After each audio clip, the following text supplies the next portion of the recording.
Assalamualaikum sahabat-sahabat yang dirahmati Allah. Hari ini, saya akan menceritakan sebuah kisah yang penuh dengan ketegangan, misteri, dan pelajaran berharga. Sebuah kejadian mengerikan yang menimpa sebuah rumah tua di Kampung Darmo, Surabaya. Rumah itu yang dikenal dengan sebutan Rumah Kentang, telah menjadi tempat yang penuh dengan rahasia kelam. Ketika amarah, penyesalan, dan kesalahan masa lalu membangkitkan arwah-arwah yang tak tenang, mereka mulai membawa teror bagi siapapun yang berani mendekat. Namun sebelum kita memulai kisah ini, saya ingin mengajak sahabat-sahabat semua untuk menuliskan sholawat Nabi Muhammad SAW. Semoga dengan sholawat ini, kita semua mendapatkan syafaat beliau di akhirat kelak, dan Allah Subhanahu wa Ta'ala senantiasa melimpahkan rahmatnya kepada kita. Dan jangan lupa untuk like dan subscribe channel ini, karena dukungan kalian sangat berarti untuk menyebarkan kisah-kisah penuh hikmah, serta menjadi amal jariah yang terus mengalir. Mari kita mulai kisahnya. Surabaya, kota besar dengan keramaian dan kehidupan modernnya, selalu menarik banyak orang untuk datang mencari rezeki. Salah satunya adalah Ardi, seorang pemuda asal Yogyakarta yang baru saja mendapatkan pekerjaan di sebuah perusahaan swasta. Setelah beberapa bulan merencanakan, Ardi memutuskan untuk pindah ke Surabaya demi memulai hidup baru. Hari pertama Ardi tiba di Surabaya, ia menyewa sebuah rumah kos kecil yang cukup nyaman. Meski tampak biasa, lokasi rumah kos itu cukup strategis, hanya beberapa blok dari pusat kota. Seiring berjalannya waktu, Ardi mulai merasakan keanehan-keanehan yang terjadi di sekitar tempat tinggalnya. Suatu malam, setelah menyelesaikan pekerjaannya, Ardi duduk di sebuah warung kopi dekat kosannya. Ia menyapa seorang pedagang kaki lima yang setiap malam berjualan di sudut jalan. Mereka mulai berbincang tentang kota Surabaya, hingga tak sengaja pembicaraan itu mengarah pada sebuah rumah tua yang sangat terkenal di kawasan Darmo. Rumah itu dikenal dengan nama Rumah Kentang. Rumah Kentang? Apa itu? Tanya Ardi dengan penuh rasa ingin tahu. Pedagang itu terlihat serius dan langsung menatap Ardi, seolah memberi peringatan. Anak muda, lebih baik kamu tidak penasaran dengan rumah itu. Lebih baik jangan dekati, jawabnya dengan suara pelan dan cemas. Itu rumah yang sudah lama kosong, tapi tak ada yang berani dekat. Ada cerita buruk tentang rumah itu. Ardi tertarik mendengarkan cerita dari pedagang tersebut. Rumah Kentang, begitu orang-orang menyebutnya, adalah sebuah rumah tua di kawasan Darmo yang telah lama ditinggalkan. Konon, keluarga yang pernah tinggal di sana, keluarga Raharjo, tiba-tiba menghilang tanpa jejak. Tidak ada yang tahu apa yang terjadi pada mereka. Namun sejak saat itu, rumah itu mulai dianggap angker. Warga sekitar sering mendengar suara aneh atau melihat sosok-sosok tak kasat mata di sekitar rumah itu, terutama pada malam hari. Jadi, apa yang sebenarnya terjadi di sana? Tanya Ardi penasaran. Pedagang itu menghela napas panjang. Beberapa orang bilang rumah itu terkutuk. Keluarga Raharjo terlibat dalam praktik ilmu hitam, mencari cara untuk mendapatkan keabadian. Tapi sebagai gantinya, mereka terperangkap di antara dua dunia. Mereka tak bisa pergi, dan rumah itu menjadi tempat mereka berdiam, menunggu. Ardi merasa terkesima, namun rasa penasaran dalam dirinya lebih besar dari ketakutannya. Ia memutuskan malam itu juga untuk pergi ke rumah tersebut. Saya harus melihatnya dengan mata kepala sendiri, gumamnya dalam hati. Malam itu, sekitar pukul 10 malam, Ardi berangkat menuju kawasan Darmo. Udara malam yang dingin menggigit kulitnya, dan suasana sekitar terasa begitu sunyi. Jalanan di sekitar rumah Kentang tampak gelap, hanya disinari oleh lampu jalan yang redup. Ketika Ardi sampai di depan pagar rumah besar itu, hatinya berdebar kencang. Rumah itu tampak sangat tua, dengan dinding yang sudah mengelupas dan banyak bagian yang tampaknya telah rusak. Namun, ada sesuatu yang aneh dengan rumah itu. Tidak ada tanaman atau bunga di halaman rumah, yang hanya dipenuhi dengan rumput kering dan daun-daun yang berserakan. Pintu kayu jati besar yang dulu pasti berkilau, kini sudah lapuk dan terkulai lemah. Ardi merasa ada semacam energi yang berat di udara, seolah rumah itu sedang mengamatinya. Apakah ini benar-benar rumah yang dimaksudkan? Ardi bergumam pelan, tetapi rasa penasaran mengalahkan ketakutannya. Ia menarik napas panjang, lalu dengan hati-hati membuka pintu yang sudah usang itu. Pintu itu terbuka dengan suara berderit pelan, dan Ardi melangkah masuk. Begitu masuk ke dalam rumah, Ardi merasakan sesuatu yang aneh. Udara di dalam rumah terasa sangat dingin, meskipun cuaca di luar cukup hangat. Bau apek dan musti langsung menyergap hidungnya, membuatnya terbatuk kecil. Namun, Yang lebih mengherankan adalah kondisi rumah yang sangat berantakan. Lemari-lemari kayu tua tampak kosong, sementara furnitur lainnya sudah rusak dan penuh debu. Namun, di ruang tengah, sebuah meja besar dengan tumpukan kentang menyita perhatian Ardi. Kentang-kentang itu terlihat baru, namun beberapa di antaranya sudah membusuk, dengan bau busuk yang tercium begitu kuat. Ardi mendekat dan mencoba melihat lebih dekat. Di bawah meja, terdapat sebuah kotak kayu tua yang terkunci. Rasa penasaran membuat Ardi ingin membuka kotak itu, tetapi saat tangannya hampir menyentuhnya, suara tawa kecil terdengar di telinganya. Tawa itu sangat aneh, terdengar seperti bisikan yang sangat pelan, namun jelas sekali. Ardi menoleh dengan cepat, mencari sumber suara itu, tetapi tidak ada siapa-siapa. Hanya bayangan samar yang tampak bergerak di sudut ruangan. Ardi merasa tubuhnya mulai dihimpit oleh sesuatu yang tak terlihat. Tiba-tiba, dari kegelapan, muncul sosok pria tinggi dengan wajah pucat. Sosok itu berdiri di tengah ruangan, menatap Ardi tanpa bergerak. Matanya kosong, seperti mata seseorang yang telah kehilangan jiwa. Sosok itu tidak mengucapkan sepatah kata pun, tetapi keberadaannya sangat nyata, seolah-olah Ardi bisa merasakan kehadirannya begitu dekat. Siapa kamu?" tanya Ardi, suara sedikit gemetar. Namun, pria itu tidak menjawab. Perlahan, tubuhnya bergerak, seakan mengikuti gerak tubuh Ardi. Ardi mundur selangkah, namun pria itu masih mendekat tanpa suara. Begitu Ardi hendak berbalik untuk berlari, ia merasakan tubuhnya terhimpit oleh udara yang berat. Di belakangnya, sosok lain muncul, seorang wanita dengan rambut panjang yang kusut, mengenakan gaun lusuh. Wajahnya samar, seperti diselimuti kabut. Wanita itu memandang Ardi dengan tatapan kosong yang penuh misteri. Lalu, dua anak kecil muncul. Bocah laki-laki dan perempuan, keduanya terlihat pucat dan tidak berbicara. Mereka bergerak begitu cepat, tetapi tanpa suara. Ketika Ardi menatap lebih dekat, senyum lebar bocah perempuan itu mengungkapkan gigi-gigi tajam yang menyeramkan. "Kenapa kamu datang ke rumah kami?" Suara bocah laki-laki itu terdengar, tetapi mulutnya tidak bergerak. Suara itu seperti bisikan halus yang terngiang di telinga Ardi. Jantung Ardi berdegup kencang. Tubuhnya terasa dingin, seperti terperangkap dalam pelukan kegelapan. Ia mencoba bergerak, tetapi langkahnya terhenti. Tangan pria yang muncul sebelumnya kini terulur ke arah bahunya, dingin dan berat, seakan menyedot seluruh kekuatan hidupnya. Ardi mulai panik. Ia berusaha berlari menuju pintu, namun pintu itu tak mau terbuka. Seseorang atau sesuatu menghalangi jalan keluarnya. Ia berteriak, tetapi tidak ada suara yang keluar. Keluarga itu semakin mendekat, mengelilinginya tanpa suara, hanya mengamati dengan tatapan kosong yang mengerikan. Dalam keadaan terdesak dan ketakutan yang luar biasa, Ardi akhirnya berhasil menemukan jalan keluar melalui pintu belakang. Ia berlari tanpa henti, meninggalkan rumah kentang yang angker itu. Ketika sampai di luar, Ardi menoleh dan melihat keluarga itu berdiri di jendela, mengawasi kepergiannya dengan tatapan kosong dan wajah yang penuh misteri.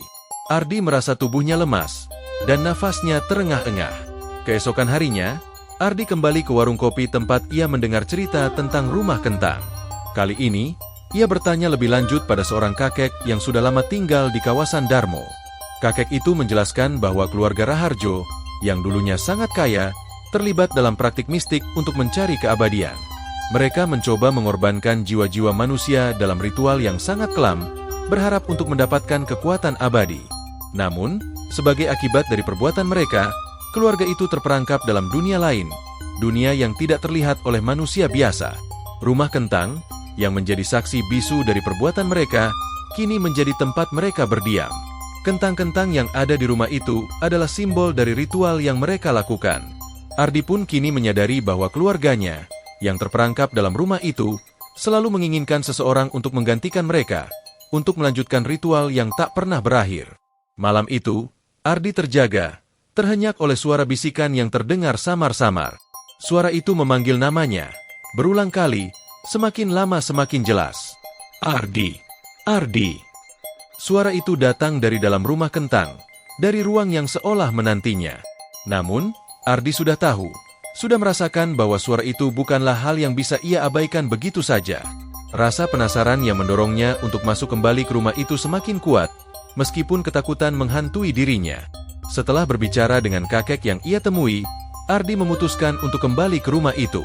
Namun, Kali ini bukan untuk sekadar memuaskan rasa penasaran, melainkan untuk mencari jawaban yang lebih dalam. Mengapa keluarga Raharjo memilih ritual yang mengerikan itu? Apa yang mereka ingin capai dengan mengorbankan jiwa manusia? Dan yang lebih penting, apa yang harus Ardi lakukan untuk menghentikan kutukan yang telah mengikat rumah tersebut? Malam itu, Ardi berangkat lagi menuju rumah Kentang. Kali ini ia lebih berhati-hati. Ia membawa alat penerang, sebuah senter kecil, dan beberapa barang yang menurutnya bisa membantunya dalam menghadapi kekuatan yang tak tampak. Setelah beberapa menit berjalan, ia tiba di depan pagar rumah yang tampak semakin gelap, seolah menunggu kedatangannya. Ardi menarik napas dalam-dalam. Dengan tekad yang bulat, ia membuka pintu kayu tua itu dan melangkah masuk sekali lagi. Saat Ardi melangkah masuk, suasana rumah ini terasa jauh lebih berat. Dingin yang menusuk tulang membuatnya menggigil. Suasana sepi dan hampa. Hanya ada suara detak jantungnya yang terdengar begitu keras di telinga. Di ruang tamu yang luas, ia melihat meja besar dengan tumpukan kentang yang sudah membusuk. Tetapi kali ini, ada sesuatu yang berbeda. Di atas meja, kentang-kentang itu tampak seperti bergerak, seolah-olah mereka hidup. Ardi. Suara itu terdengar lagi. Kali ini lebih jelas, lebih mendalam.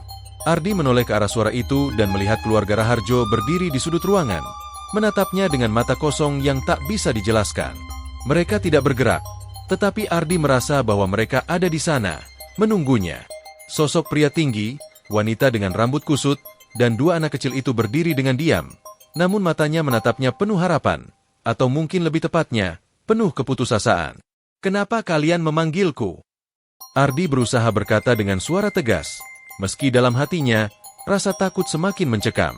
Tiba-tiba, sosok pria tinggi itu melangkah maju. "Kami tidak bisa pergi, Ardi. Kami terperangkap di sini, di antara dua dunia. Kamu adalah harapan kami," katanya dengan suara yang dalam dan serak. Ardi terkejut, namun ia mencoba tetap tenang. "Harapan kalian untuk apa? Apa yang harus aku lakukan?" Wanita itu, yang berdiri di samping pria tersebut, tersenyum tipis. "Kami terperangkap di sini karena kesalahan kami. Kami ingin menyelesaikan ritual ini, tetapi kami membutuhkan bantuanmu untuk mengakhiri kutukan ini." Ardi mulai memahami bahwa mereka bukanlah sosok jahat yang ingin menyakiti, tetapi lebih seperti jiwa-jiwa yang terperangkap dan membutuhkan pertolongan. Keluarga Raharjo, dengan segala kesalahan mereka, mencari penebusan melalui ritual yang gagal. Mereka ingin dibebaskan, dan mungkin Ardi adalah orang yang bisa memberikan mereka kebebasan itu. "Tapi apa yang harus aku lakukan?" tanya Ardi, semakin bingung. "Kentang-kentang ini adalah simbol dari ritual kami," jawab pria itu. "Kami mencoba mencari keabadian, namun ritual itu gagal. Kami terjebak di sini, terperangkap dalam dunia yang tidak terlihat. Kamu harus menghentikan ritual ini dengan cara mengembalikan kentang-kentang itu ke tempat yang seharusnya." Ardi merasa seolah ada sesuatu yang mengganjal. Ke tempat yang seharusnya? Di mana itu? Sosok bocah perempuan itu, yang berdiri di sudut ruangan, tiba-tiba mengangkat telunjuknya ke arah tanah, tepat di tengah rumah. Di bawah rumah ini, ada ruang bawah tanah. Di sana, kamu akan menemukan kunci untuk mengakhiri semua ini. Tetapi berhati-hatilah, jangan biarkan mereka mengetahui niatmu. Ardi menatap sosok-sosok itu, dan meskipun ia merasa ragu, ia tahu bahwa inilah satu-satunya cara untuk menghentikan kutukan ini. Dengan tekad, ia bergerak menuju bagian bawah rumah, menuju ruang bawah tanah yang dimaksudkan. Dengan hati-hati, Ardi mengikuti petunjuk yang diberikan oleh bocah perempuan itu. Ia menemukan sebuah pintu kayu tersembunyi di bawah tangga. Pintu itu terlihat usang, dengan kunci yang sudah berkarat tergantung di pintunya. Tanpa ragu, Ardi membuka pintu tersebut, dan di hadapannya terbentang sebuah ruang bawah tanah yang gelap. Di dalam ruangan itu, ada sebuah altar kuno yang terbuat dari batu, dengan sebuah kotak kayu besar yang terletak di tengahnya. Di sekeliling altar, tumpukan kentang terhampar di lantai. Beberapa kentang yang tampak segar, namun yang lainnya membusuk dan berbau busuk. Ardi merasa jantungnya berdebar kencang. Ia tahu, inilah pusat dari ritual yang dilakukan oleh keluarga Raharjo. Ketika ia melangkah lebih jauh, tiba-tiba suara bisikan terdengar lagi, kali ini datang dari seluruh penjuru ruangan. "Kamu harus melakukan ini, Ardi. Jangan biarkan kami terperangkap selamanya." Ardi melihat sebuah batu besar di sisi altar. Tanpa berpikir panjang, ia mulai menggali tanah di sekitar altar, mencoba menemukan sesuatu yang tersembunyi di bawahnya. Setelah beberapa menit menggali, ia menemukan sebuah kotak kayu kecil yang terkunci. Dengan tangan gemetar, Ardi membuka kotak itu, dan di dalamnya terdapat sebuah batu permata hitam yang bersinar lemah. Saat batu itu diangkat, tiba-tiba rumah itu berguncang hebat. Suara teriakan dan tangisan terdengar dari segala penjuru, dan Ardi merasakan tubuhnya semakin berat, seperti ada yang menariknya ke dalam kegelapan. Sosok-sosok keluarga Raharjo muncul lagi di sekelilingnya, namun kali ini mereka tidak tampak mengancam. Mereka hanya menatapnya dengan pandangan penuh harapan. Dengan cepat, Ardi meletakkan batu permata itu ke atas altar, dan segera, kekuatan yang mengikat keluarga Raharjo mulai terpecah. Rumah itu berguncang hebat, dan terdengar suara jeritan panjang yang datang dari dalam bumi. Namun, dalam sekejap, suara itu menghilang, dan suasana rumah menjadi sunyi kembali. Ardi merasa tubuhnya terangkat, dan saat ia membuka matanya, ia mendapati dirinya berada di luar rumah kentang. Ketika ia menoleh, rumah itu sudah tidak terlihat lagi. Hanya ada tanah kosong yang terbentang luas. Keesokan harinya, Ardi kembali ke warung kopi tempat ia bertemu dengan pedagang itu. Ia merasa lebih ringan, seolah beban yang selama ini menghimpit dirinya telah hilang. Ia tak lagi merasa terikat oleh rasa takut atau penasaran yang membelenggu. Rumah kentang dan keluarga Raharjo yang terperangkap dalam kutukan telah pergi.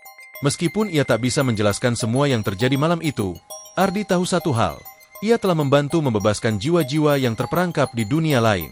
Kini, ia bisa melanjutkan hidupnya dengan damai. Meskipun kenangan akan rumah kentang dan keluarga Raharjo selalu terpatri dalam pikirannya. Namun, kadang-kadang, ketika malam tiba, Ardi masih mendengar suara bisikan halus yang memanggil namanya. Suara itu datang dari jauh, dari dunia yang tak kasat mata, dan Ardi tahu, meskipun mereka telah pergi, mereka tidak pernah benar-benar meninggalkan tempat itu. Hikmah dari cerita di atas dapat diambil dari banyak aspek, terutama yang berkaitan dengan ketenangan hati, kebersihan niat, dan pentingnya menjaga hubungan dengan Allah serta sesama. Salah satu surah yang sangat relevan dengan hikmah cerita ini adalah surah Al-Baqarah 2286, yang mengingatkan kita bahwa setiap ujian dan cobaan yang datang pada kita memiliki batas dan akan diberikan kekuatan oleh Allah untuk menghadapinya. Berikut adalah ayat tersebut. Surah Al-Baqarah 2286. Allah tidak membebani seseorang melainkan sesuai dengan kesanggupannya. Dalam konteks cerita ini, kita bisa merenungkan bahwa meskipun kejadian horor dan ketegangan datang dengan ujian yang berat, kita sebagai hamba Allah akan selalu diberikan kekuatan untuk menghadapinya, asalkan kita selalu bertawakal kepadanya dan menjaga hati kita tetap bersih dari niat buruk. Kita diingatkan untuk tidak menyerah dan berpegang teguh pada takdirnya, karena setiap ujian memiliki batasnya, dan setiap kesulitan pasti ada kemudahan yang menyertainya.